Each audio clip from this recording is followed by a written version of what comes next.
Welcome, bent riders around the world. My name is Gary Solomon, and you're watching the Laidback Bike Report.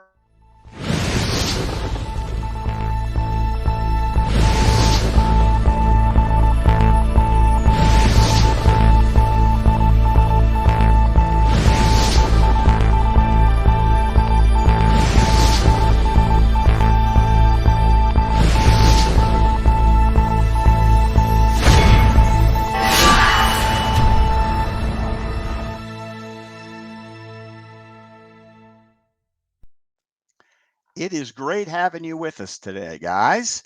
I hope you're going to enjoy the show. Let me tell you what we have lined up today. It's great to have Bryan Ball back with us. He's going to give us a little taste of the news today. We have recumbent movie maker Thies Kardel from Germany with us. We have a velomobile duo with us today, a couple of Paris-Brest-Paris finishers on velomobiles. It's Bill Russell and Ian Perry. They're with us. We also have the titanium recumbent frame maker Davis Carver with us today to talk about a new long wheelbase titanium recumbent. And along with Davis, we have our buddy A.D. Carson back on the show, and Tim Cain, a gentleman who actually got the ball rolling on this new bike. So we look forward to talking to them. We will have viewer submissions, as always, and announcements at near the close of the show. Well, we have a kind of skeleton crew with us today. We have a lot of folks as guests on the show, so we had to limit our crew. We have, of course, our buddy from Salzgitter, Germany, the director of the show, Lars Kamm. Hello, Lars. Hi, folks. And that's why he's our director, guys, because he knows the Always buttons to busy. push. Always busy.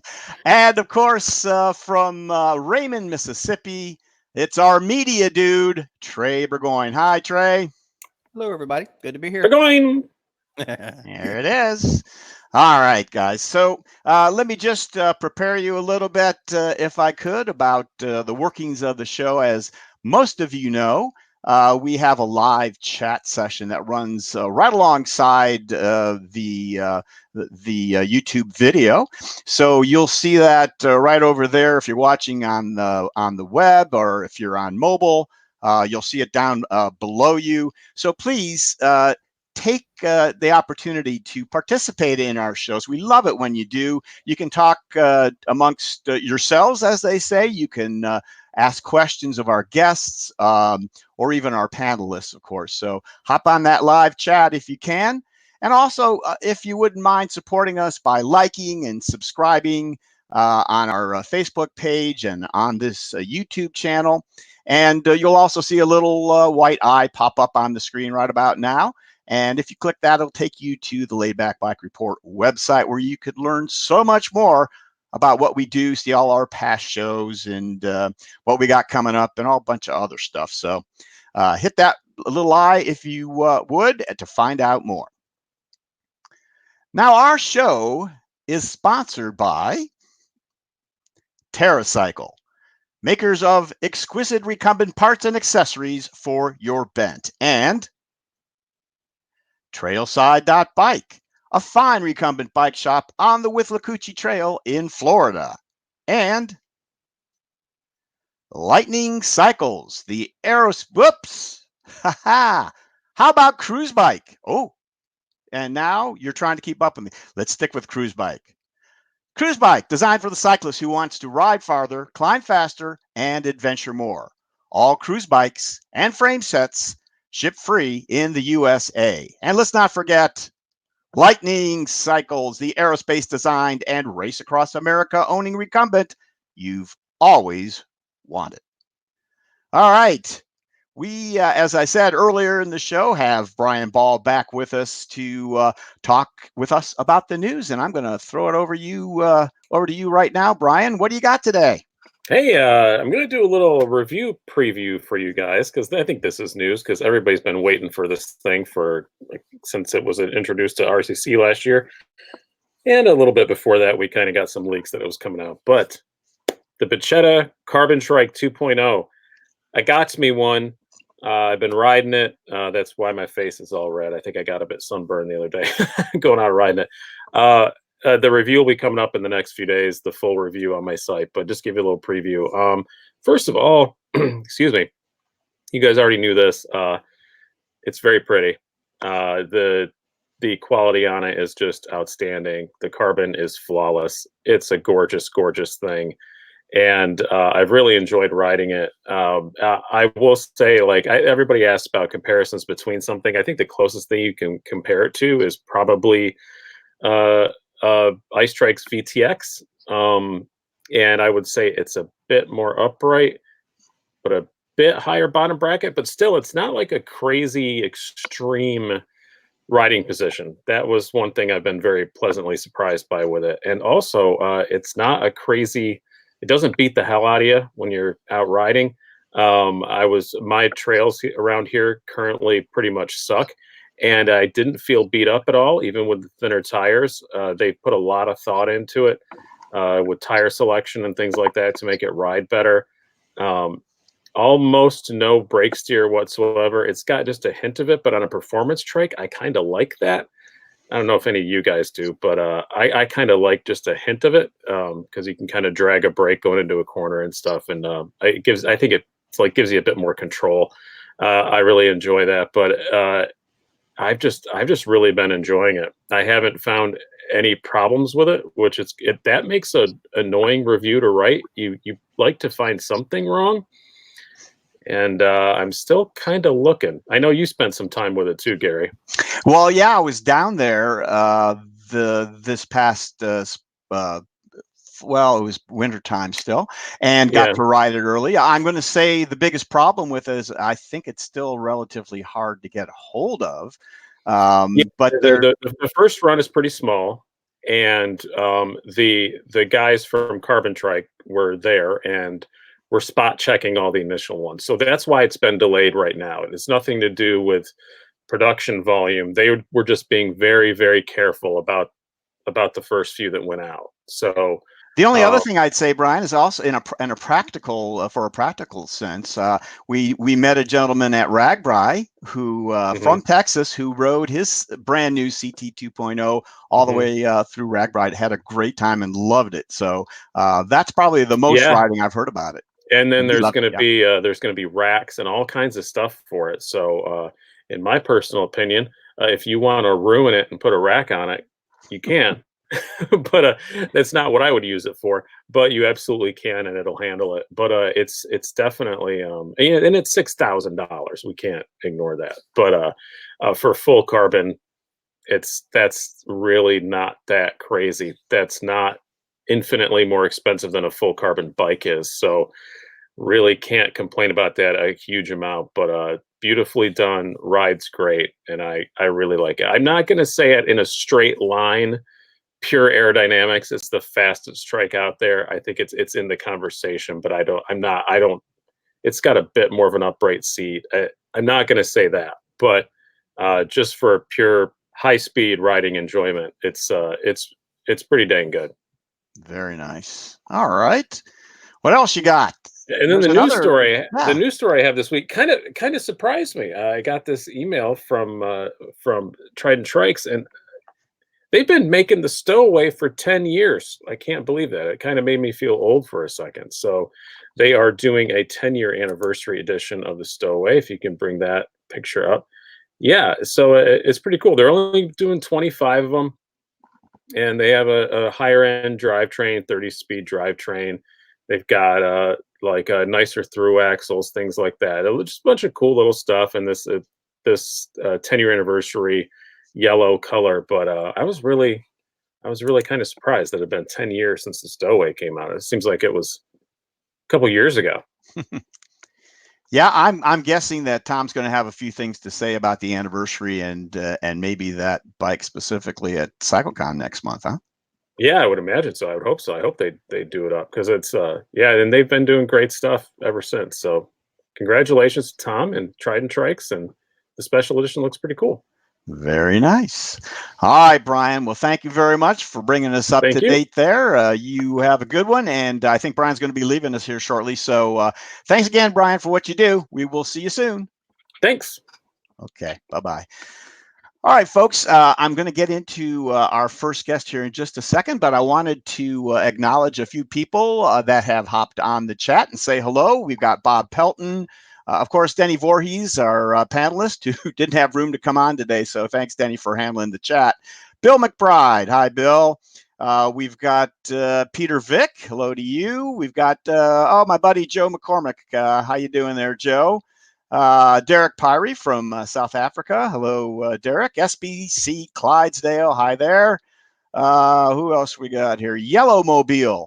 Well, it's good to have you on as well. So, yeah, again, the live chat. Jump on it. Say hi. Tell us where you're from. We're going to go on now to our first guest. There are plenty of recumbent biking videos on YouTube these days. Certainly, I am as guilty as the next guy of adding to this feet-first online genre. But our first guest takes bent videography to a cinematic level worthy of the big screen. Folks, from Ludwigsburg, Germany, please meet Thies Kardel. Hello, Thies. Hello, good evening, everybody. I'm very glad to being on the show tonight. Thanks, Gary, for the invitation, and hello, everybody who is on the chat and on the show. Well, we're so glad to have you on, Thies. As you know well, I kind of spotted you online and saw some of your work and was so impressed. Just a level above everything else that I see out there, and had to get a hold of you, talk to you a little bit, and find out more. So we met briefly at CycleCon, and we were going to. I'm sorry, at Spetzi. And we were going to do a little something there, and that didn't work out. So I'm very happy to have you on the show today. So let me ask you a few preliminary questions, and then I'm going to let you take over with a few of your pictures, and you can tell us more about what you do, Thies. First of all, can you tell us about your recumbent background? What recumbents have you owned, and when did you start riding recumbents? Actually, I started pretty late. I was into mountain biking quite a lot, and about 25 years I did it very, very intensively. But I had a crash, and I broke my arm, and then I had kids, and I had no time anymore, and so I got off mountain biking then, and 3 years ago, actually, I saw I read an article in a German news magazine about the Scorpion FS26, and I was really impressed. And I said, "Hey, man, I'd like to start cycling again, and so I don't want to do mountain biking anymore." And I was always interested, even when I was young, in recumbents, but I never followed because I was into mountain biking. And then that was the time actually to get into recumbents, and I did a lot of research work in German forums and also on Bent Rider Online, and of course I watched a lot of YouTube videos. And so actually the surprising thing was that there's tons of videos on YouTube, but you rarely see the bike itself ridden. Yes, and then I discovered that the potential that there would be there would be a lot of potential for producing videos. Of course, Thies, Yes. the reason for that, I've experienced in that as well, is that usually you're out by yourself and you're getting a picture of your knees and your feet flying in front of Yes. you and whatever panoramic view you're taking a look at. But in order to get a view of you actually riding, you either have to have someone else with you or set your camera up. And I think you'll tell us all about that. But that makes sense. I mean, you're right. I don't see that many of those. Yeah. And then, I started with my Scorpion, FS26, and since I was so fascinated and I learned about the potential also or the speed potential of two-wheelers. Then I bought a Bashetta, which was a great bike. I loved it, I fell in love more with recumbents. And half a year later on, I discovered a second-hand challenge Fuji in the Netherlands, and then I bought this. So and there were I owned 3 recumbent bikes for the last 2 years, but I sold, unfortunately. Yeah, I'm going to better ask you this because this is going to be our ticket into the video world that you're in as well. So what I read, I think you posted at one point that you sold. Tell me if I have this right. You sold your Bashetta to buy video equipment. Is that the story? Yes, better video equipment to achieve better image quality. Yes, that's correct. So because I had to make up a choice, so riding on my recumbents and doing videos with lower image quality, or getting to a next level of image quality and spending money on video equipment. And so I did that because I still had 2 recumbent bikes left, and Right. Well, this is more than enough to ride. It makes good sense to do that. All right, let's back up a little bit now to the video background, your video background. So Yeah. tell me what you had done in video before you gotten into the recumbent video aspect. Oh, yeah, that's a really interesting story. You remember about 10, 15 years ago, the first when the first digicams could shoot short videos, and then I really started with very very basic videos, because I was really fascinating. There's the you're nowadays, that was 10 or 15 years ago, it was possible to shoot short videos. And then I started with my first digicam. I took them on a holiday and I shot short clips, and then I edited them in a very very basic software and added music to it. So, and then there was my first video. I've got some on my on my computer, and I was thinking about releasing it. My first steps in video, and it's and for the time it came out quite reasonable. And and then I followed it. I kept on producing videos from my kids when they grew up, and but then I left it for 5 years because there was no. I haven't had the opportunity to film, because I'm also a drummer. I made a lot of I'm drumming, and I spent a lot of my spare time or hobby time in making music. But with recumbents, when I got into recumbents, then my interest for video making really starts again. So that really became your focus, and you had the new focus on recumbents, and it kind of inspired you to get into what you're doing now.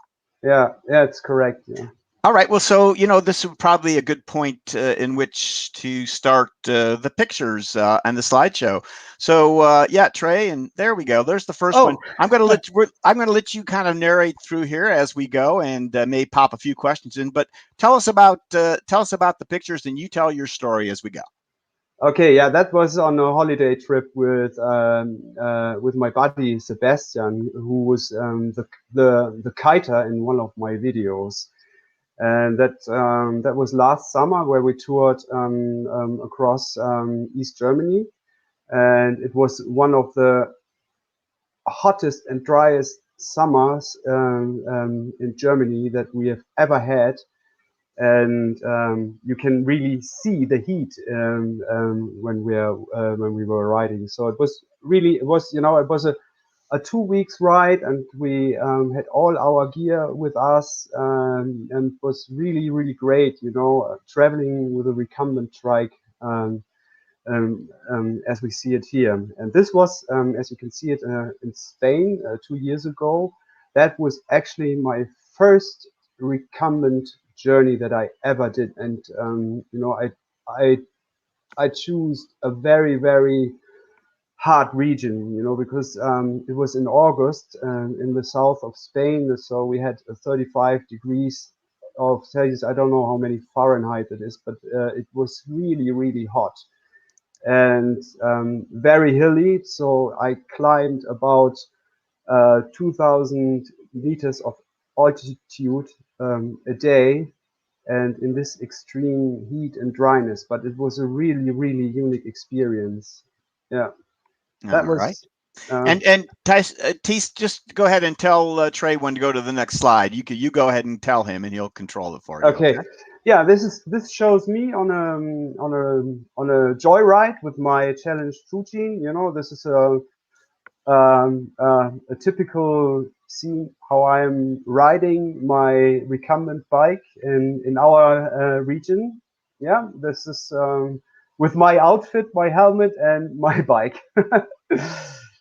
Okay, so you can switch over to the next. Okay, this is me on my Bashada, which I unfortunately had to sell for the video equipment. I love this bike. So what I loved about this bike, it is comfortable, it is rigid, and it's really fast, and it's considerably light compared to European touring bikes. But because European touring bikes, many of them are very, very, you know, they're really, really comfortable, you know, with suspension and everything. But this adds up a lot of weight, and I love, you know, this minimalistic and design and of this American Basheda. So yeah. All right, so now we are getting into filmmaking. So what you asked me to do, Gary, is to reveal maybe some tricks how I produce videos of this kind. Actually, it's quite easy. It's the most or the most important thing is actually how to tell or to know how to tell a story, you know. And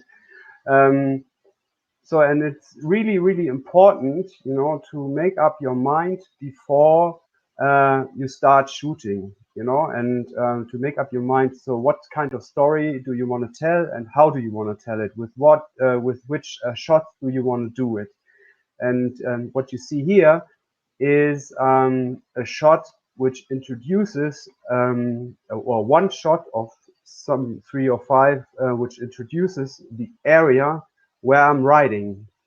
And I copied a lot, you know, from Hollywood movies, when there are shots introducing an area or a landscape. They use a lot of, you know, a slider effect, so that the camera is placed and gets rolled or slides, you know, horizontally, to get this, you know, the foreground moving and the background is steady, and that makes it more plastic and more alive. So make sure that we all understand what you mean by the slider effect. So you have a fixed shot of an interesting background, and then you ride into that shot in the foreground. Is that what you're saying? Yeah, maybe you can skip or switch to the next slide. Okay, no, it's well, not the way. Go ahead, Trey. Let's find the one that he's after. We'll come back. Maybe it's the. Yeah. That's exactly the slide. So what I did is I placed the camera on a gimbal on the seat of my trike, and I gently pushed the trike, you know, in one line. So, and when you get back to the shot with a slider effect. Okay, yeah, back up 2 then, if you would, Trey. Yeah. So the camera was moving horizontally from left to right, and this is why I placed it on the trike, and I pushed the trike from left to right. So this so way, like in Hollywood, I think what do they call that? Trucking or something? They have like a platform that slides, and you're doing exactly the same thing, and the trike is your platform. Then now I understand. Correct. So it's used as a dolly, more or less. Exactly. Yeah. Very, very good. Okay, let's go. Yeah, let's stay right here. So let's talk about this. Yeah, that's a fun story, actually, because this shot took me about 1.5 hours of work. only, you know, the shot where the copter rises and flies into the frame. So this is, I made this shot because I wanted to show, okay, now the triker, he walked through the field and he considered it to be a right spot to have the drones, to start the drone. And I wanted to tell this part of the story. And so, and then I made up my mind, how can you tell it? So it would be a good way, you know, to let the copter fly into the frame, turn it, and then he flies out of the frame. And for this, I had to place the camera on a tripod also, and start the copter, bring it into frame, and focus it, and then, you know, turn the copter, you know, with the control panels, to make the turn and then to fly out of the frame. So, and this took me so many tries. So it took me with all setup and filming and error and filming again and filming again. It took me, I don't know, 10 or 15 shots, and it took me almost 1.5 hours. So this is just to give you an idea how much work it is to get it right, you know. Yeah, and that's a really important point, I think, Thies, that it's so there are simple hints you can give folks out there who want to take some better video, but to do the kind of thing that you do, it is an incredible amount of work, and it takes a lot of trial and error, and then it takes a lot of repetition until you get what you're after. Is that a fair assessment? That's really directed to the point. Also, to learn it, you know, to get the eye for the right frame is a thing that you can't, or you have it. So you really have to learn it. So it's video making and filmmaking is about learn and repeat, and when you learn and repeat, the results are getting better steadily. So that's a really important process. Yep. All right, let's go on to the next shot here. Let's talk about this. Yeah, that's also a fun thing.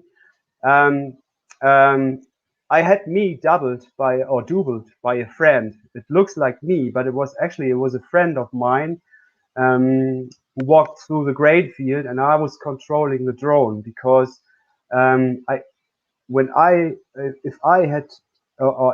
I did both, so it wouldn't appear realistic. So excuse me.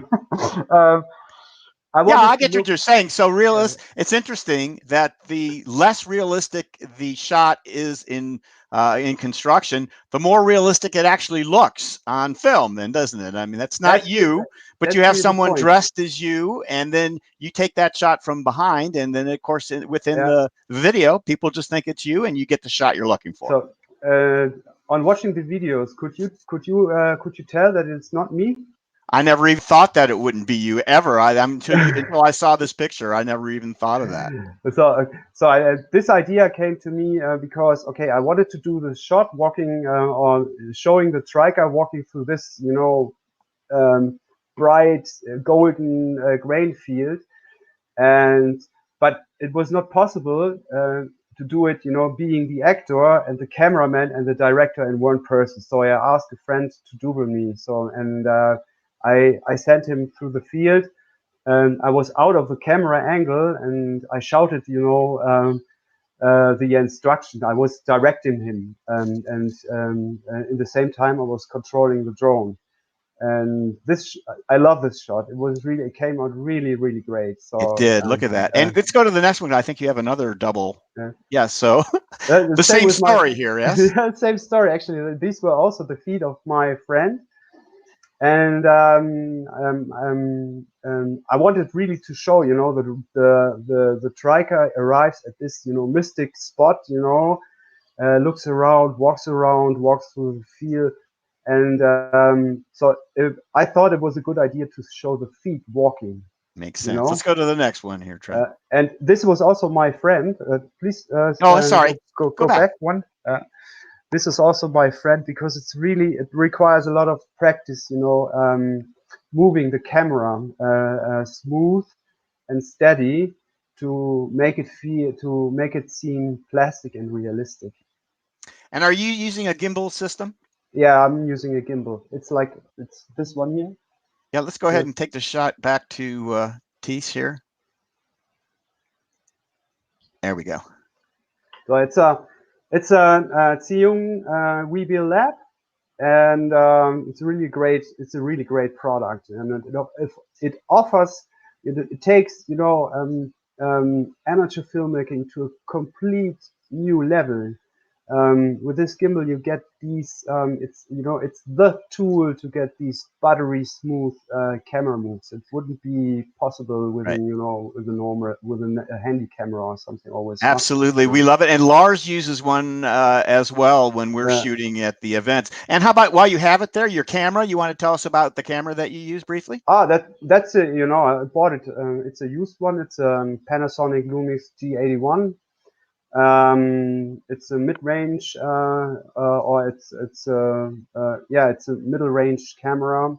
It's a DSLR with a it can do 4K. But meanwhile, or still, I don't produce 4K videos because when you put them on YouTube, you can't show them in 4K anyway. When you upload it, as far as I know, YouTube will. Well, actually, I believe that's not the case. I think you can. I think they will do 4K video, but there are other issues, Thies, in terms of editing and the time and the size of those files. I don't do 4K either, but I think you can upload 4K. But there are all kinds of time issues with it. That's exactly the next issue that I have, because go ahead, let's talk about it. I do not have the computer now to edit 4Ks. My computer is too. It does not have the capacity to process 4K videos. Right. So and I can tell you, from the viewer standpoint, your video looks gorgeous. I mean, I don't, I don't know that 4K is that much of an improvement over what you do anyway. So I would, I would not make that move. I don't personally do it, and I don't see it in your work at this point. Let me just quickly. So, Peter, that's a good question. And as I will say what I always say to that, yes, of course, we're going to link to Thies's videos. In the description below, you're going to see the link to his YouTube channel. Of course, we're going to link that. So thanks for reminding me, though, Peter. Okay. And then I guess we're going to talk about the editing process here a bit. Oh, yes. Okay, so this is how I learned during the last years when I was filmmaking. I was always annoyed, by fuzzy noises, wind noises, but every filmmaker who's into that, everyone tells you sound is so important. It's really, it's really as important as the images. And so nowadays I put a lot of attention and a lot of work on the sound, and you can see it here in the editing screen. All the green bars, it's all sound.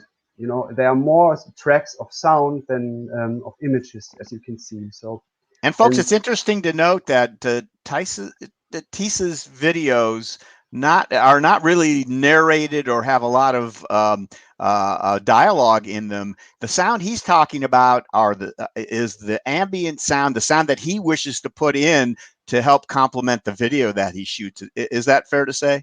Yeah, that's exactly the point. In this video, 80 to 90% of the sound I recorded separately. And about 30% of the sounds I downloaded from a sound library. It's like freesound.org, like wind sounds, the ocean sounds, the crying seagulls. These sounds I got all from freesound.org. Okay. And also, very, very characteristic and outstanding, as I think, was the sound of the walking feet. This crunchy sound walking across or walking over, a gravel road. And this is such a great effect, as I think. So in my in my awareness, I think it's called. So it's such a great effect, which really underlines, the image actually. So it's really important Really important. for me now, it's really important to put as much attention on the sound than on the image itself. Right. You are telling a story, as you said. You have to come up with a story ahead of time, and then you go and shoot the video, and that audio tells as much of the story without words as the video part does, as far as I can tell. I would like to do some. My next videos will be with some short dialogues, but you really have to be.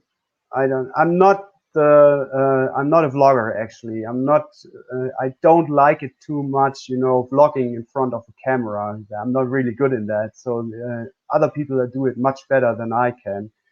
I like your niche. I like the niche that you're in. Can we go back to the picture? Let's go ahead and roll through these here. We're getting a little tight on time here. So okay.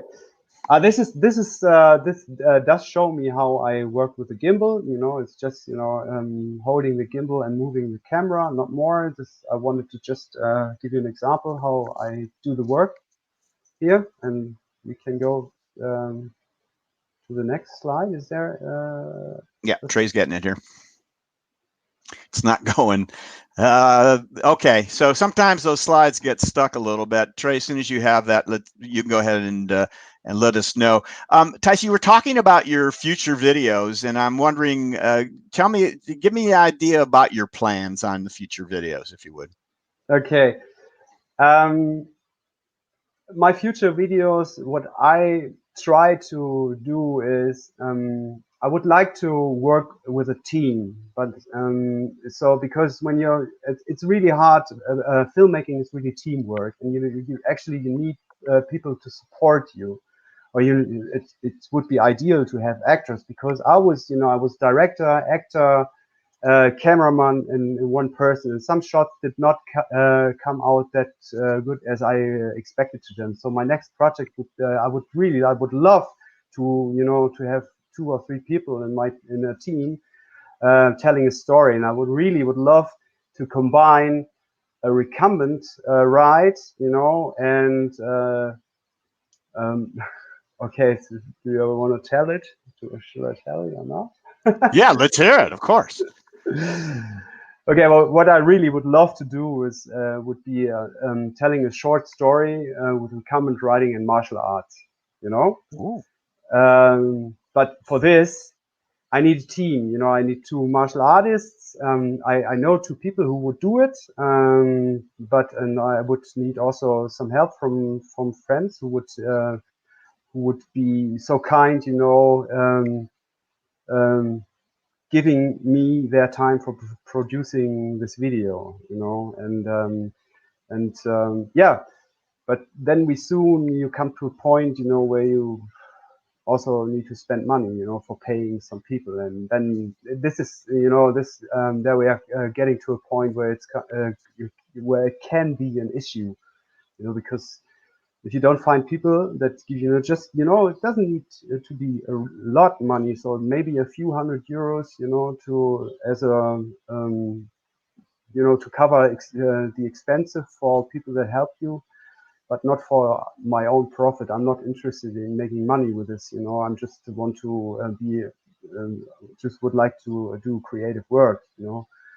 But Sure. That would really be a plan or a great project. I would love to do, with recumbent writing and martial artists. But see, all right. Well, maybe you'll find some. Yeah. If it doesn't work, I just do more ride videos like these ones. Right. You can't go wrong with that. But that's really an interesting idea. So maybe folks who are watching and see you here will have some other ideas for you, or maybe offer some help locally there, and maybe collaborate a bit with you to create those new videos. So, all right. Well, we are just about out of time, I'm afraid, on that, Thies. So let me just ask about your final thoughts on this. We're gonna, of course, list your YouTube channel out there. And what's the best way for folks to get a hold of you if they want to talk to you about what you do? You can contact me on Facebook. You can contact me on YouTube. You can also contact me on Band Rider Online. So if you're interested in my videos or in collaboration or in working on a project, so these are the channels where you can contact me. So that's great. Well, Thies, thank you so much for taking the time. I'm so glad finally to have you on. It was great hearing the stories you shared with us about your movie making, and I'm sure I speak for most of the folks out there. We look forward to seeing what you're coming up with next, and we'll be in touch. Okay, thank you very much. Thank you for having me on your show, Gary. A pleasure. Thank you. Thank you very much. All right, guys. Trey, are we back in business with the slides here now? All right. So let's then move on to our next segment. Now, Paris-Brest-Paris is a 1,200-kilometer historic biking event, which began in 1891. This randonneuring event requires the riders to qualify beforehand and is held once every 4 years. Recumbent bikes, trikes, and velomobiles have been participants going back to the 1970s. Today, we have two Velonauts who have just completed their bucket list event and are here to share their epic experience. So, guys, please meet Bill Russell and Ian Perry. There they are. Hi, guys. Hi there. Hi there, Gary. Hi, Bill. Hey, Ian. Good to see you again. Yeah, these guys haven't seen each other since they left France, so it's a little chance for them to catch up too. Well, it's great to have you guys both on. I was following closely your posts when you were in France and the exciting developments of Paris-Brest-Paris. So let's start out, if I could, with your background. I'm going to ask each of you these questions real kind of quickly, and we'll get started with that, and then we'll go to a few picks and talk about your experience. So, Bill, let's go to you first, and then to Ian. Tell us a little bit about your long distance endurance riding background. I started out as a triathlon, doing triathlons, doing Ironmans, and doing some long training events. And I said, what else is out there? And stumbled into brevets. I did my last Ironman in 2009. Started doing brevets in 2010, and I haven't looked back. I've really enjoyed it. I was riding an upright bike for 3 years. In an event in Colorado and Kansas, I sustained some damage to my undercarriage that led me to look at recumbents, which led me right to velomobiles. I got my first velomobile January 1st, 2013. And I've been riding them ever since and doing all my brevets in a velomobile. Very good. And Ian, how about you? What's your background with endurance events? Well, I guess I started way back in 1997, where I took a long ride on an ordinary bike around the UK, which is about 2,000 miles. That was my first intro. And after that, I swore I'd never do a long ride ever again.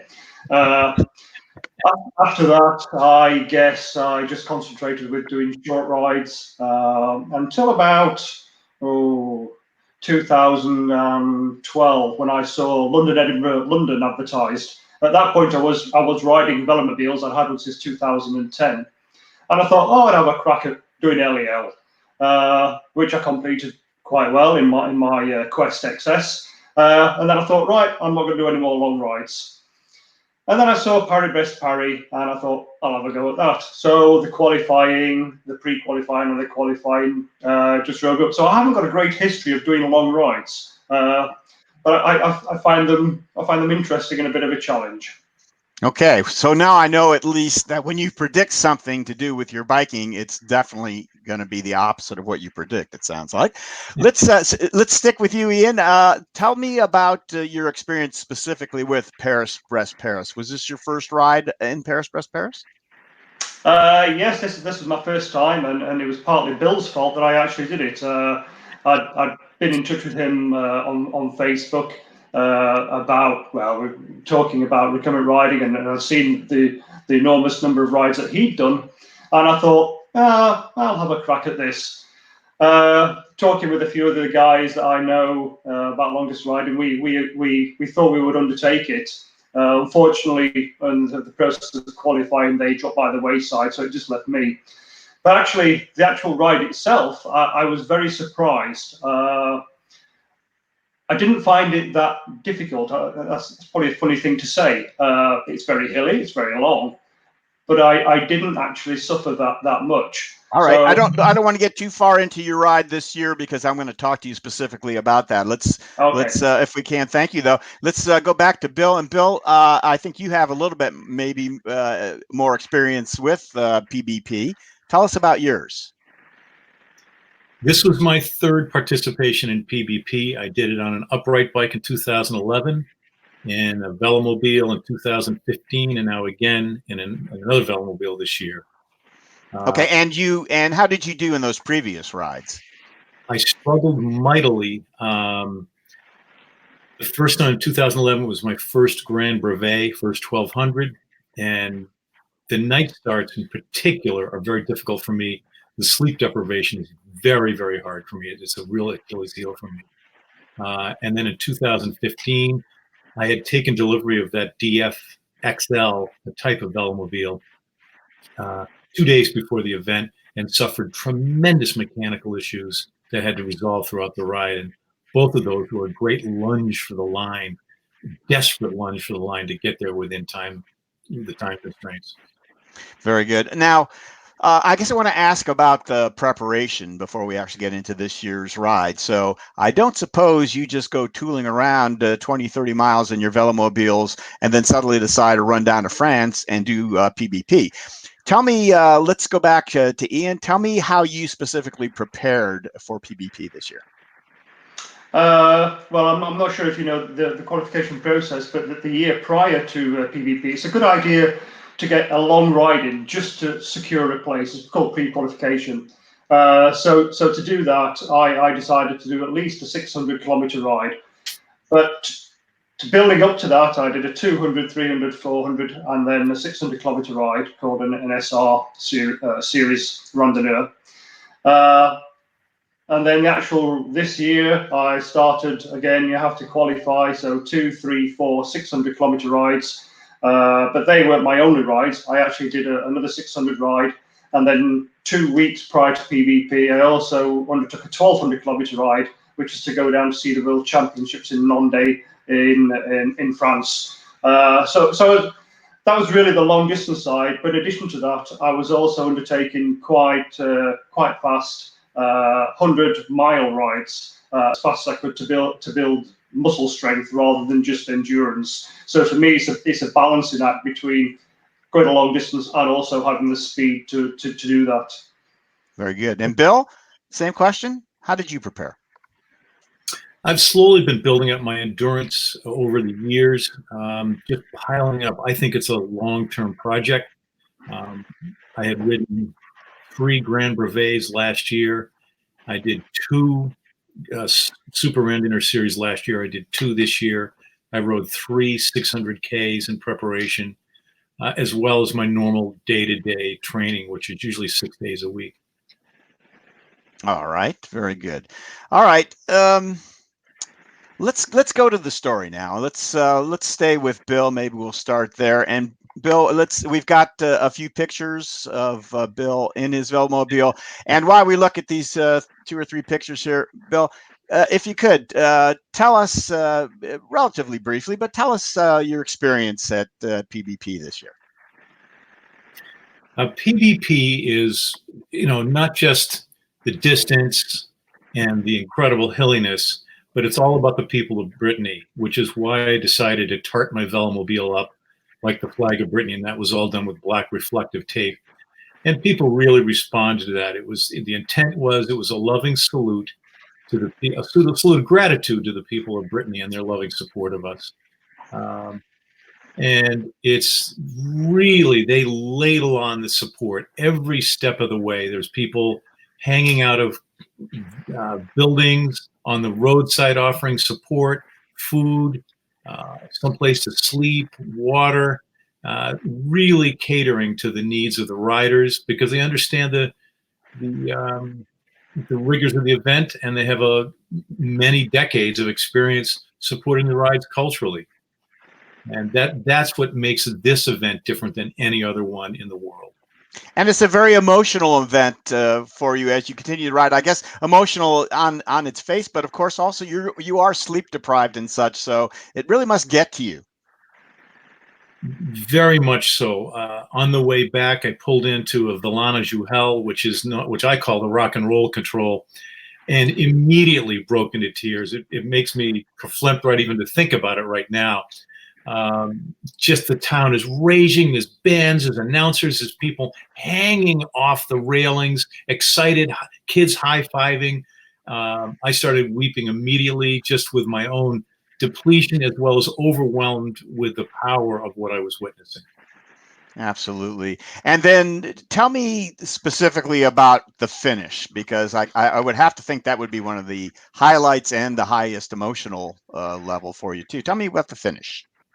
For me, the finish is a little different. I'm a member of the Adrian Hand Society, which, to cut a long story short, any rider who finishes PVP in 88.55 to 90 hours can apply for and will be automatically inducted into that society.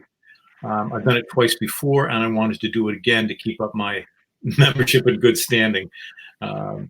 So actually, I was ahead of time, and I really slowed down over the last section, and then I spent at least an hour beforehand, right outside the gates of the final kilometer control, just faffing around, hanging out with buddies, waiting for my time to open up. Also, my family showed up. They were running a little late, and I was waiting for them to show up so they could cheer me over the finish line. Having said that, it was still, I felt like a rock star pro cyclist being cheered every step of the way that last kilometer. People cheering, and I wasn't just waving, I was shaking my hand and, yes, I'm strong, I did it. And it's really an ecstatic moment for me. Wow, what a great thing. And so you could you knew you had it in the bag, you knew your goals were accomplished, so you were able to take a little extra time to cherish the moment. That's just great. Exactly. Yep. All right. And then Ian, so tell me also, if you could tell us about your ride and how it went for you. Well, as I hinted earlier, I actually found the ride easier than I expected. I think that was probably because of the preparation I had carried out and the riding I'd completed. But yes, it's very hilly, and as Bill says, the crowds are amazing. As you see, that's the start side. This is where we're going through the traps for the first timing. But they're like that in every town. In the middle of the night, there's people there waving, shouting, clapping. 2 o'clock in the morning, you'll see children out waving and saying "Bon courage." It's just amazing. That is a little snap at Fougères. Velomobile riders especially have this attraction for people. You would arrive and a crowd would gather. You go and do your ablutions or whatever, get a drink, come back out, and there'd be a crowd of people around. And if you try to ride fast, that's actually a problem because it's very hard to say, "I'm sorry, but I need to go." Because it's nice to interact with people. They're asking interesting questions. You're trying to give them a feel for what you're doing and how you feel, etc. So it's a juxtaposition of trying to ride, for me, trying to ride fast and also trying to be not seem ignorant and obtuse to people.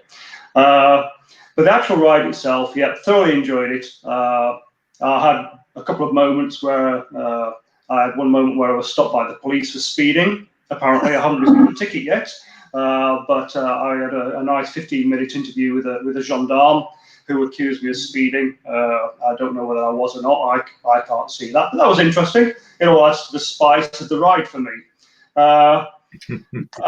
It's a shame you didn't actually get a ticket as a souvenir, right? Well, yes and no. It's a shame I didn't get a ticket. I would have framed it and put it on the wall. Whether I should pay the fine is a different matter. He tried to make me pay the fine on the spot, but I didn't have any money. So I told him. Anyway, it was an interesting moment, put it that way. Absolutely. All right. And then the finish for you, Ian, how was the finish? How did it feel? Actually, it was complete opposite to Bill. I arrived back at just before midnight on the Tuesday. there were very few. There was nobody lining the streets. I arrived in the actual finish enclosure, if you want to call it that, a courtyard, and there were half a dozen people clapping. It's great having that half dozen people there, but I actually felt a bit of an anticlimax. Actually, I thought, well, is this it? Maybe if I'd timed it differently and stopped longer at places, I would have had a different finish. But there is still a magic moment. I've done it. I've actually completed Paris-Brest-Paris. Mission accomplished. I feel great about it. So yeah, it's a relief to finish, but for me, it was a slight letdown. That's really interesting. So almost like you'd expect that from a Frenchman, wouldn't you, to have that sort of ennui at the end? So, in any case, let's finish up if we can by asking about the Paris-Brest-Paris is every 4 years. Is it every 4 years? Yes, every 4 years. Yes. So let's talk about next time. Ian, back to you. Is there gonna be a next time for you? Yeah, it's like a bug. I think once you've been bitten, you have to do it again. My goals for this year were, I had 3 goals: one to finish within 90 hours, which was my group, and one to break 60 hours. Now I did actually do that by a small margin, so I was quite pleased with that. I mean, I'm 56 years old now. I'll be 60 in the next one, but I still think there's one more fast ride in me, and I'd like to break 50 hours. I'd like to go for that. It's a personal thing. I do like riding fast. I'm very competitive, so breaking 50 hours would be the icing on the cake. And then I would still like to do another one and join the Age and Hand Society. So take it easy, enjoy it. Enjoy Bill and everybody else. Sounds like a very worthy goal, and you can take your experience and what you learned from this year, and hopefully apply that and even be more successful. Bill, are you going to go back one more time? I think I'm 64 now. Obviously, I'll be 68 the next time. Usually, for most riders, the completion rate falls off dramatically after the age of 70. So we'll see. We'll see what the next one holds for me. I also wanted to address something that Ian spoke about. Please. Was that brevets are almost the diametric opposite of racing, in that there's very little glory that goes to the first finishers. I've been first finishing a lot, and obviously I get there and there's nothing going on. There's food's not ready. No, oh, you're here. Oh, but at the last finishes, there's great glory and applause, and it's one of the distinctive difference between rando and racing, is that shift of the glory of the finishers. Wonderful. I think that's a great way to finish up. Lars, can we have all 3 of us on the screen? And let me say goodbye to these fellas and maybe ask for any final thoughts you guys have on your trip and the show. Oh, it's great to be here. I've thoroughly enjoyed it, and seeing Bill again and meeting you, Gary. It's been a real pleasure being here. Yeah, it's great. Thank you, Ian. Bill? Come join us at PBP 2023. We'd love to have you in the specials wave and join the rolling circus. Oh, that's a good invite, and yeah, even going to watch, I think sounds like be a great thing even to go to see. So, Ian, Bill, thank you so much for taking the time and the effort to work with me a little bit to get the show on here today. It was great having you on, and a great subject. We'll be talking to you again soon, I'm sure. Thanks. Thank you, Gary. Bye. Thank you, Gary. Fellas. We'll see you. Okay, now on to our featured segment, folks. Our next guests were all involved in the recent birth of a new titanium long wheelbase recumbent bike. We have Tim Carver, aka N+1, that's what I've started to call him, who started this process. We have Davis Carver, the renowned frame builder from Maine, and finally, the dean of the long wheelbase bent, A.D. Carson. I think you're the dean, AD. That's what I got. Well, that's what you're thinking. So I think there's some seniors to me out there. In any case, fellas, so great to have you all on. This is a story that involves all 3 of you, and so I'm going to try to sort of do a chronological walkthrough of this story, and that being the case, we're going to start with Tim, if we can. And Tim, it was your idea in the first place here. Tell us before we get to the actual story a little bit about your recumbent history, if you would. Sure. Well, thanks for having me. I love the show. Thank you.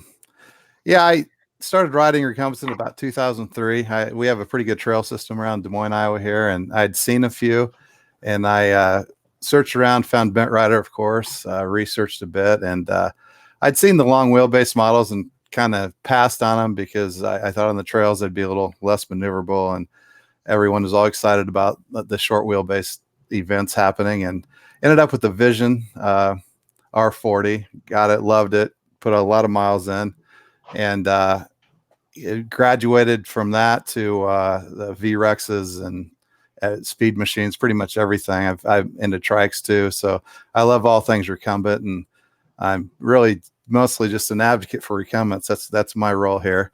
In the process, I was pretty much a laid back seat, sporty, go fast guy for most of my rides, although I would tour and enjoy that too. But most of my bents I was used to reclining as far as I could. Had some old sports injuries that had flared up with my neck, and it was painful to be in that position. And so I thought, well, maybe, and I'd happened to see an interview you'd had with AD and about recycled recumbents and what AD was doing. And I thought, being upright might be the way for me to go. I kind of saw this as just a temporary thing to get me through my sore neck, so to speak. And I got a hold of AD, and we talked about something. I thought, well, the further we talked, the more I decided I might as well just have AD build something sized to me. And we went back and forth and came up with just a beautiful Mach 3. And so I got the bike and I thought, well, this is interesting. I wasn't used to being so upright. And at first I thought, this is nice. It's comfortable. And it was just different. Everybody that rides recumbents knows the different angles, your different muscles. And so I felt kind of awkward on it for a while. But I kept getting out, and I thought I'm going to give it 300 or 400 miles before I really make the decision about it. And I realized somewhere along the way, I absolutely loved it. And I started to get stronger and faster in that position. And I was knocking out a metric century almost every time I got out on it. So it was really comfortable. And I just thought, I love this bike. And I rode it all the time, and talked to AD and let him know, and did some reviews of it on Bent Rider and stuff. Just a wonderful bike. But I also, having a personality flaw of not leaving well enough alone, I thought, well, this would be great in titanium and with a roll off. And so I'd wanted to do a custom bike anyway. And I had put together a list of builders that I'd hope. Am I getting ahead of the story, Gary, or is this? No, you were right on my line. Okay. Answered questions I haven't asked. That's exactly okay, where you need to be. Tell us about, I want to know the story here. Go ahead. Yeah, so I lined up a list of 4 builders, and no offense, Davis, but you were last on the list because I knew you primarily built upright bikes, but I knew people that had your bikes, and I'd seen them, and they're beautiful. I mean, his diamond frame bike work is fantastic. And I talked to George at Performer quite a bit. And before I did all this, by the way, I talked with Davis or with AD because I wanted to kind of get his permission, because I was kind of looking to clone his Mach 3. It works so great. I want this bike in titanium, and AD was great and jumped on board and was not only all for it, but very helpful along the way too. So anyways, I started vetting some builders. I talked to George at Performer, and he was real close, I thought, but then I gave Davis a call, and we kind of came to first of all, Davis had thought, and he can address this, but he was looking at maybe doing a recumbent anyway.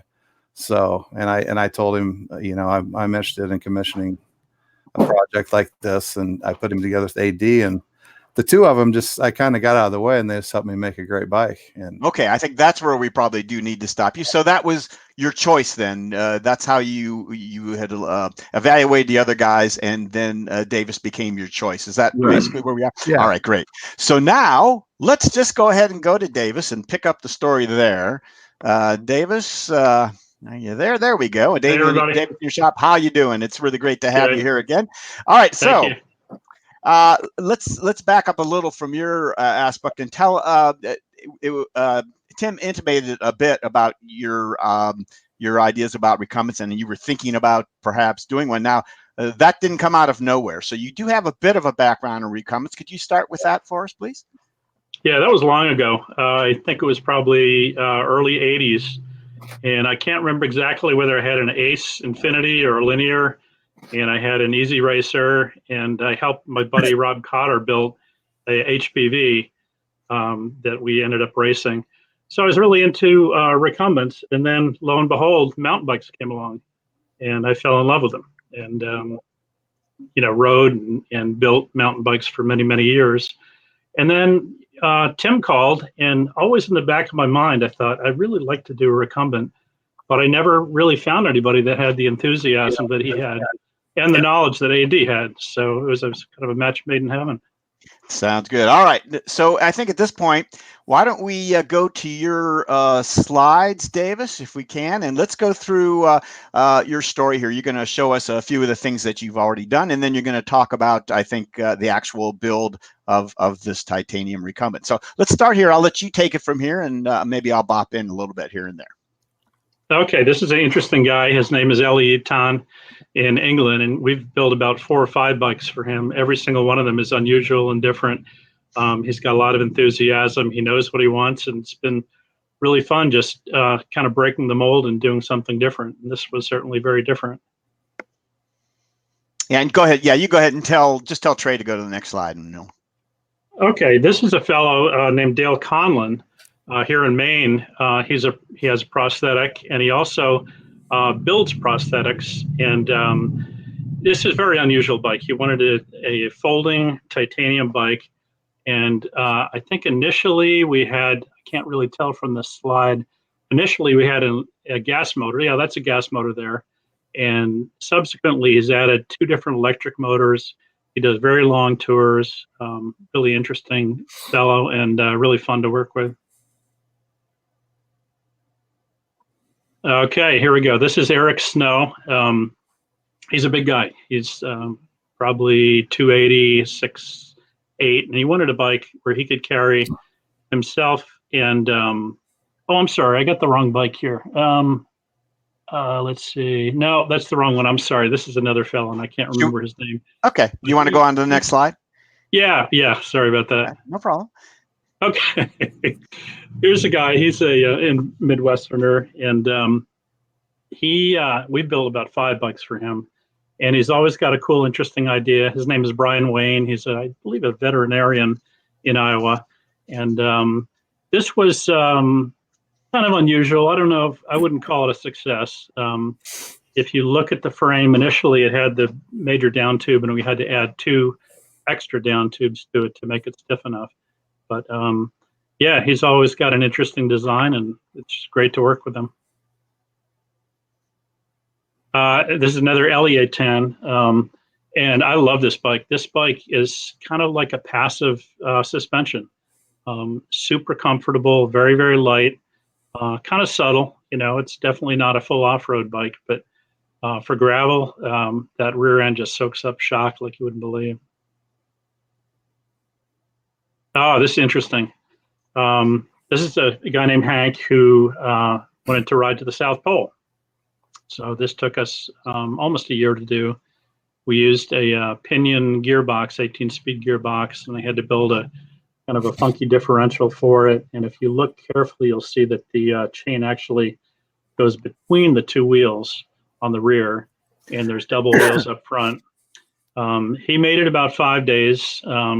Valiant effort, and he ended up hypothermic and had to call it off. But a really great experience working with him. Tandem. This is a fellow came in the shop, and he just wanted a beautiful tandem, and boy, it is beautiful.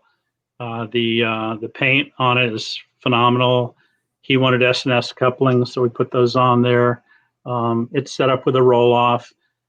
He took it to Europe and got back about a month ago and had a wonderful time. That's a front rack. So clearly, we're seeing all the different kinds of things you can do with titanium, which obviously sets you up well to do the recumbent that you were about to do there. So I think let's go on to the next slide here. I think maybe that'll, yeah. Let's go ahead one more here and just jump into. All right, I think this is where we need to be. Let's go ahead and talk about this.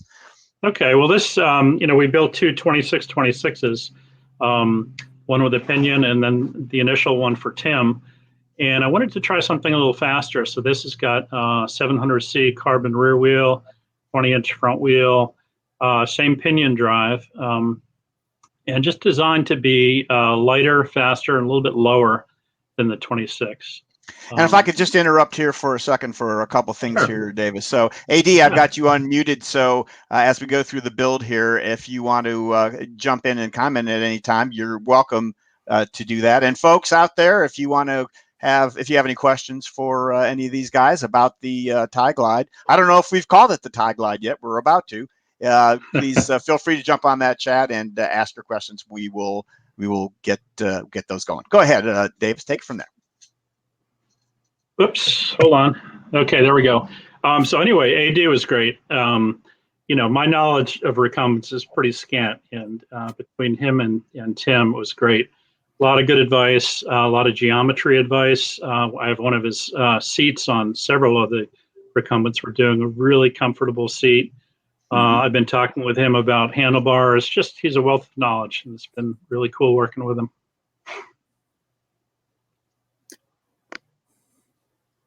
That's the Pinion 18-speed gearbox. We do a lot of Pinion bikes. It's a German company.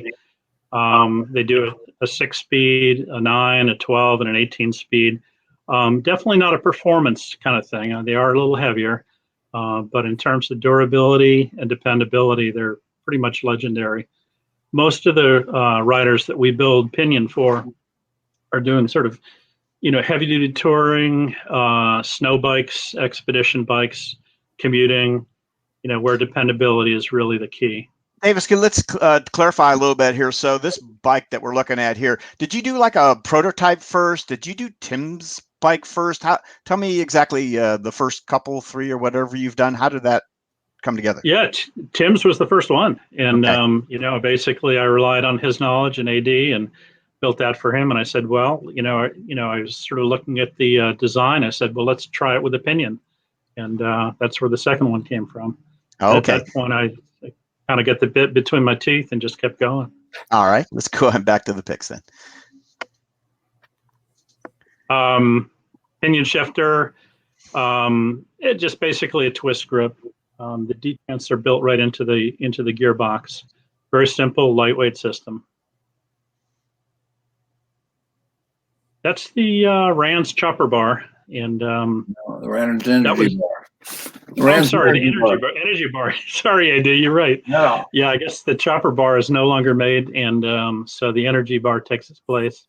And AD can tell us a lot about that bar.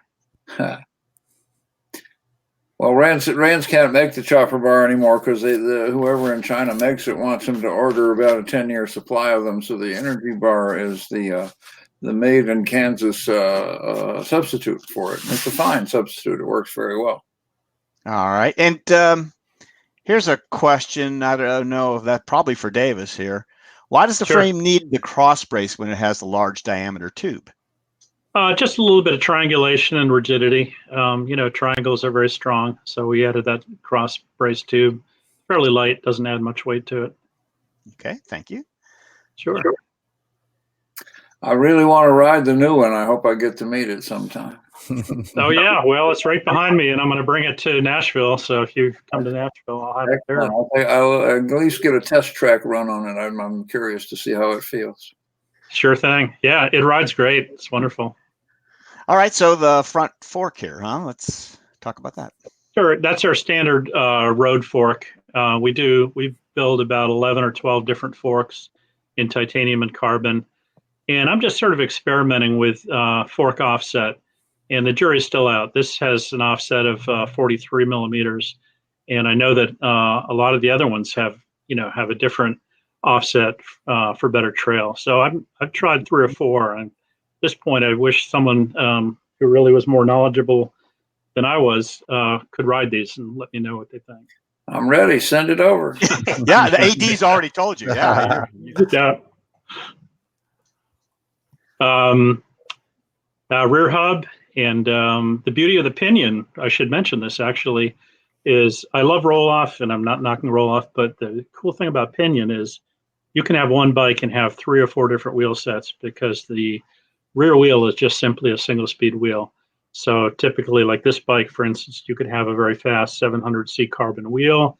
You could have a 650 by 40 millimeter tire. You could put a full on 26-inch by 2.5-inch tire, and you could even put on a real fat tire, like a 3-inch tire, all with 3 or 4 different wheels. So that's kind of one benefit of the pinion. Yeah, you can interchange wheels. If I could jump in there, this is Tim. Sure. I have the roll off and I love it too, but I already kind of regret not getting the pinion for that reason.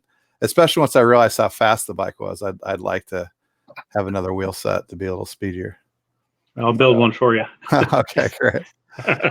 I think as long as the funds keep flowing, Tim, I think David's probably more than happy to. I see a pattern. Continue for you. All right, let's go ahead, Davis. Go on to the next one. Well, there it is. That's sort of the big picture right there. This I built up with carbon wheels. I tried to make it pretty light, tubeless tires on it. The lightest chain I could find. I'm sorry? How much does it weigh like that? I haven't even weighed it. It's pretty crazy. It's right behind me. Maybe I should weigh it right now. I'll weigh it and let you know. I know it was pretty light. It looks nice. Looks great. Yeah, we just finished building the front wheel, so yeah. Mm-hmm. Okay, and then I that's can't really believe I another upgrade already. I just got it. Tim's there's bike is already Gary. outdated, unfortunately. So, okay, yeah. There you go. Go ahead. So there's the idler. I had to struggle with this a little bit, and I think I'd like to try one of the TerraCycle idlers. They look really nice, heavy-duty steel bearing. They're a little bit larger diameter. This one is sort of cannibalized from a downhill chain control device, and it works okay, but I think I could do better. Just a good basic mechanical disc brake. We kind of went back and forth about hydraulic and disc or mechanical, I'm sorry. And I decided on these. These are Hayes. They work great. Very simple. We use them with our own proprietary rotor. We do rotors in 140, 160, and 180. And yeah, it works great. All right. That's our carbon rim. We make a series of carbon rims. Nothing special. I mean, almost all of them are from China. This one happens to work well. And I spent a lot of time with it, doing the whole tire thing. These are Schwalbe G1s, and I set them up tubeless. Very light. They feel great. Tubeless tires just have a nice feel to them. Kind of a Back rear view there. Yep. Next one. Exactly. There's AD's seat. Nice, real comfortable. Wonderful seats. Yeah. See, the handlebar, if we go back a slide, I had a heck of a time trying to find bars that worked well. And this was a Sibia bar that seemed to work well. And I just didn't have enough time to order the Krieg bar. But, we're playing around with different bars. The grips are great. I don't know if anybody uses the Ergon grip, but they're super comfortable. Yeah, I've really liked it on mine too. Yeah, they were new to me. They were great. Yeah, great. Yeah, comfy. Inscribe that logo right there. Yep, got to advertise. Nice. Very nice. Next. Well, there's the tie frame. Yeah, it's set up. It's set up for racks. This doesn't have a rack on it, but I feel pretty strongly that the ability, at least, to put a rack on it is important. Okay. Oh yeah, well, we use Paragon sliding dropouts, and this is a great company. They're in California. They do CNC machined aluminum sliding dropouts. They make about 40 of them. So essentially, you can convert any bike to almost any axle standard, including roll-off, through axles. I built this one with a through axle. I really like the through axle. They're a little bit lighter, stiffer, stronger. And then the other part of it too is that you can tension the chain. And Okay. we designed Tim's bike so that he didn't actually have to use an idler. And I don't know, I hope that's working well. It's worked fantastic. I was skeptical, Okay. but I love it. Yeah, that's Great great. plain chain line. It looks Sure. nice too.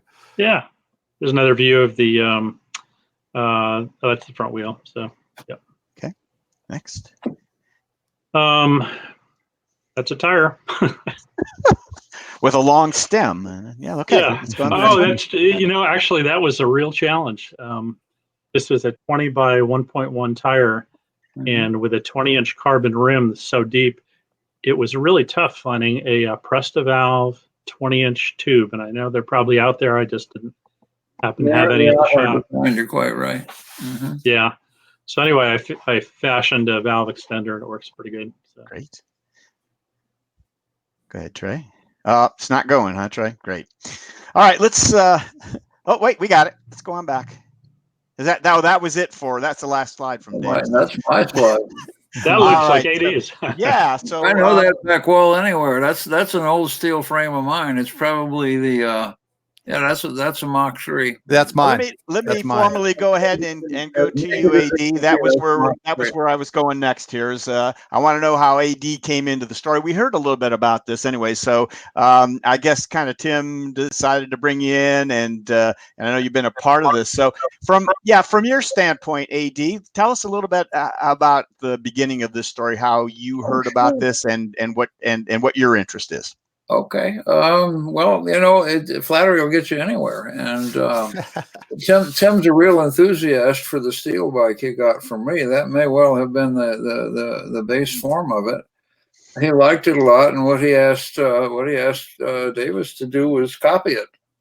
So that's where Davis started with the design. They brought me into that when Davis already had it drawn up in CAD in a way that I never have.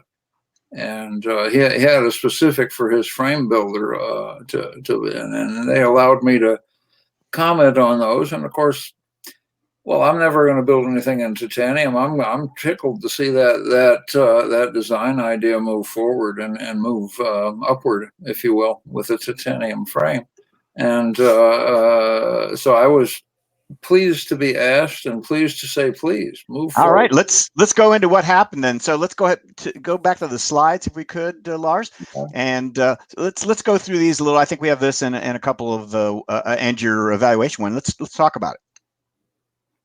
I didn't hear your question. I'm very okay. So this is a steel frame? What is this? That is my Mach 3. That's my steel frame about as naked as they come out of my shop. That's right. Okay, let's go to the next one here then. Done with salvaged parts. That is Davis's bike right there. All right. So he shipped this to you? He shipped this to me and allowed me to play with it for 150 miles or so. And I got to my first pinion experience from this bike. And so tell us how that 150 miles went. Tell us about what your thoughts were as you started to ride. Oh, sure. Well, Davis knows this very well. We had a conversation or two about it, and of course, I wrote my thoughts out on Vent Rider's message board. It's a fine long wheelbase bike. It's a fine dual 26 bike, and it's lightweight. It's very mobile, very good handling on it. It's essentially the Mach 3 handling. He's copied that into the fork, into the length of the frame, into the head tube angle, into the way the front of the bike is extended forward of the crankset. So all of those are, there's even some vestigial design things. The seat stays on the back of it are bent the way I use the way I do it when I'm using recycled bikes. And I suggested to him he didn't need to do that, but he did it anyway. I wanted that. I just thought it looked cool. It does look cool.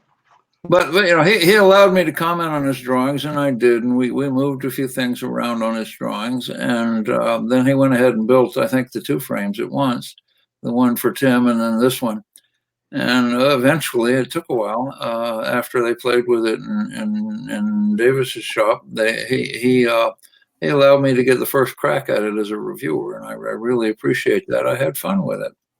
And that bike has moved on now, but it's a fine bike. It's I think he and Tim had an eye towards Tim's weight and use of it, so they made it a very stiff frame. And in my opinion, it could be, it could be the replacement for the Lightfoot Ranger. It's rigid enough to handle rough trails very well. Right, and I don't know if we've mentioned or not, but Tim is a big guy. Is that a fair assessment of? Tim and I share that characteristic. Yes. Okay. There's a Mach 3 from my shop. Yeah, that's mine. So it's really interesting. You can have a look at that. You can obviously see the parallels and the in comparison. So, all right, next picks. Is there any more? Okay, now we're going to go. This is the first of Tim. So let's. I think we're going to go back. AD, is that? I think you've given us a good idea. And in fact, AD, it was your post and evaluation on Bent Rider that really caught my eye with this, because it was a wonderful piece, very extensive evaluation, as you always do. That helped a lot of people get a really good understanding what this bike was all about. So I appreciate what you do, of course, always with sharing your wide assortment of knowledge with everyone. Sure, thank you. I appreciate it. All right, so let's go back to Tim if we could. Tim, I want to finish up here basically with your evaluation. Now that you have the bike, we have a few pictures of the bike that you got and you on it. So let's go through those, and you can talk to us a little bit about your experience since you got the bike, if that's okay. Sure. Well, I'd like to add, first of all, that those were the Mach 3s. Those were mine that we sent. So, and the process of building with AD and Davis was wonderful. Just two nice, knowledgeable people that really just were patient and wanted me to get a great bike. So I enjoyed the process both times. But yeah, so this is my Tie Glide and Mach 3 / Tie Glide. It's what I expected we would get, because it was basically the Mach 3. There are some unexpected things about it, and that is it's so much faster than I thought it would be. It translates power so well, which is why I mentioned earlier I love the roll off, and I love configured as touring. I love the bike the way it is now. I am tempted to have a faster configuration like Davis showed, and if I had the pinion, I could just go ahead and swap out wheels and do that. Or obviously it's just standard chaining, but or chain rings, but nonetheless it's been a wonderful bike. It's my go-to bike. The only time I don't ride it, even for me, it's if I get on a really rough trail, it's because of my neck, I tend to take a suspended ride. But if it's on anything reasonably smooth, this is the right bike I take, and I love it. And down the hills, it's amazing how stable this thing is. Most bikes where I'd get white knuckled, this thing, I just have no fear. It is so solid. That's and now I just got done telling people that you were a big guy, and clearly that's a lie. Yeah, this is on a local trail. There's just a ridiculously huge chair, and how does it feel going uphill, Tim? It really goes well uphill, and that's one thing I learned on your bike, and I have gone back and since gotten some other long wheelbases. I had a Extreme, and I have a V2 as well, both nice bikes, but the more upright seating angle on the Mach 3 and on the Tie Glide, both hills are great. I've never gotten up hills like I do or any recumbent like I do with these. I translate power so much better on these bikes than I do laid back. Mm-hmm. And in fact, I think I'm going to figure out a way to do something. I'm going to go to, they had Hawkeye Downs last weekend in Cedar Rapids, Iowa. So I think I'm going to try to race a version of this next year and see if I can't get the flying time trial.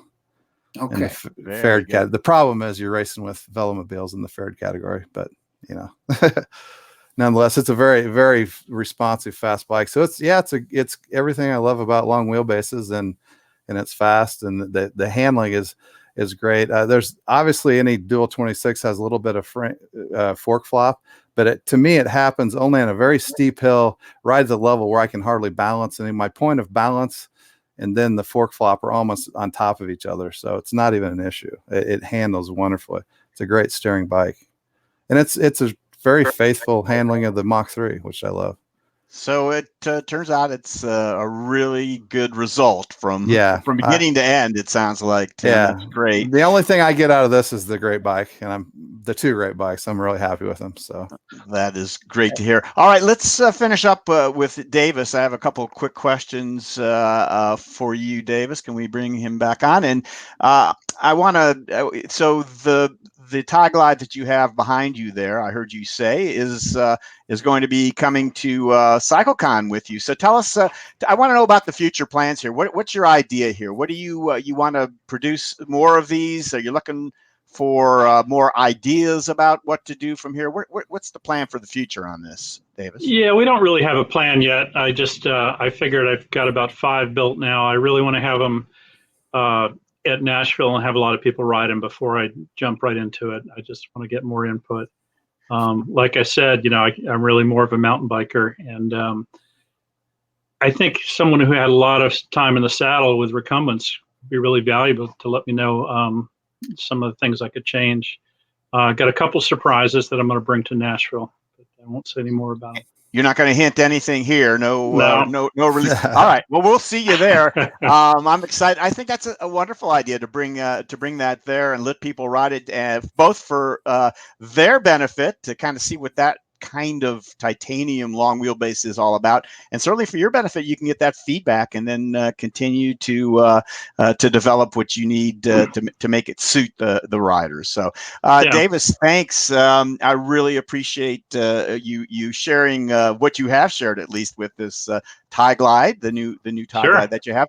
And if Lars, you bring everybody back on here, let's say goodbye to these fellas, and thank you all so much for spending the time again to thanks for having us on make this a really interesting segment. So thank you, AD.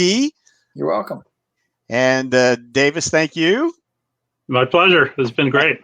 And Tim, it's not going to quite be goodbye for long, because folks, we're going to Tim has offered to be a panelist and help us out with the show, so we're excited to have him. You're going to see his face on, I'm sure, real soon too.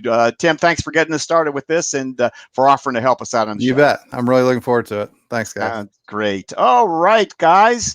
And of course, all the information from those guys and the Tie Glide, all that stuff, of course, as I always say, it'll be down in the description below, so we'll have links available for everybody. Okay, now it's time to talk about our sponsors one more time. And of course, they include TerraCycle. From fairings to headrests, whatever accessory you need, Pat and crew have you covered. And trailside.bike. If you find yourself in Florida near the Withlacoochee Trail, stop in and see Andrew and his crew. And Cruise Bike. Their patented race and record-proven front-wheel drive geometry changes the rules of cycling. Now, comfort doesn't come at the cost of performance, but fair warning, your cheeks may hurt from smiling. And Lightning Cycles, surprising speed, comfort, and agility, featuring the superior climbing quality that you've been looking for. Check out Lightning Recumbents today. All right, guys, let's move along to the announcement section. It won't be any surprise to those of you who follow the Laidback Bike Report that we have spent a bit of time with the folks at Battle Mountain, Nevada this week. It is the World Human-Powered Vehicle Speed Challenge that happens every year this time, where we find people setting records that are just amazing. So I'm going to first of all talk about some of the results. I haven't seen the final results yet, but Friday evening was an incredible time for Battle Mountain. What happened were the setting of a few new records and some interesting categories. So you can see where I have put the arrows there. First of all, that first green arrow, Yasmin Treadle, she set a woman's trike record. Trikes at Battle Mountain just means 3 wheels, basically. And so her record was 56 miles an hour plus. The red arrow that you see next was on Larry Lem's Wahoo built streamliner. Yep, and this was a special lady, Denise Korenik, who we had a chance to say hi to during our live video that we had. She's a very interesting lady who set actually the world speed record on a bicycle. It's unusual because it was a bicycle that was racing behind a fast car, basically cutting through the wind that she could ride behind. So it's not comparable to what's done at Battle Mountain, but she went 183 plus miles an hour. So no matter what, that's a crazy kind of speed record. But not to be satisfied with that, she also came to Battle Mountain to kind of see what she could do. And very impressively, in her very first Battle Mountain, she went over 70 miles an hour and unassisted in any way. So that's very impressive. So good luck to Denise. I think she's hooked and will be back. And you may be hearing more about records from her. Ishte Aminger, our junior record holder there. Yep. Oops. Was there and set a 66.67 mile an hour junior record. Unfortunately, it was not wind legal. And if you followed our videos during the week, you know that they check the wind as they come through the the final traps there. And if it's over a certain wind speed, it's not legal. It was very close. But Ishte had a great ride, and we're looking for more big things from him. And also in our video, we met Calvin and Evan, a very interesting Titan tandem. Titan is the name of the tandem, fully fared, and they set a new tandem record at 74 plus miles an hour. All right, so I wanted to thank, first of all, Jun Nagami for all the work he does putting out the pictures and the updates of the runs, and it's helped me a lot this week. So Jun, thank you very much for all you do there at Battle Mountain. And yeah, let's take a look quickly at the thumbnails there. We've got a couple of videos that I posted this week.